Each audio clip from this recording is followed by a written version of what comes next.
նույն ժամանակահատվածում Կոնվերսբանկը տեղեկացնում է, որ 1 միլիոն ՀՀ դրամ ձևակերպել ավարկ ձեր հաշվին, հաստատենք, թե սառեցնենք, ամուսինս ասում է զեղծարարներ են, ամիջապես սառացրեք։ Այդ նույն ամուսինս գնում է Կոնվերսբանկ, որ տենը ամեն ինչ կարգին է, ես զանգահարում եմ ID բանկ, ասում եմ զեղծարարների հարձակում է տեղ ունեցել, խնդրում եմ մեր հաշիվները սառացրեք, վարկեր են ձևակերպում, ու իմ ամուսնուս տվյալները տրամադրում եմ, ասում եմ հո վարկեր չեն ձևակերպել, ասում է չէ աշխատակիցը, ամուսինս ամիջապես մի 10 րոպե հետո մտնում է ID բանկ, ասում է հա ձեր հաշիվները սառացրած է, բայց վարկ է ձևակերպված 2.740.000 ու այստեղ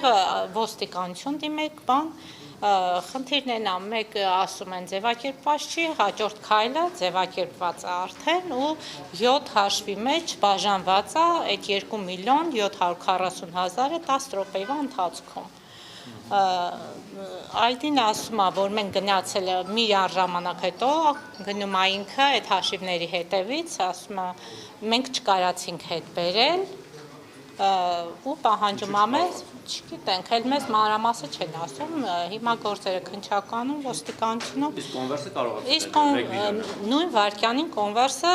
կանգնացնում է, չեն կարողանում մեր հաշվից հանել։ Իրանց կարողությունների բացակայության պատճառով կամ իրենց անկարողությունների պատճառով քաղաքացին չպետք է կրի ֆինանսական վնասներ։ Դուք դիտավորություն տեսնում եք, հնարավոր է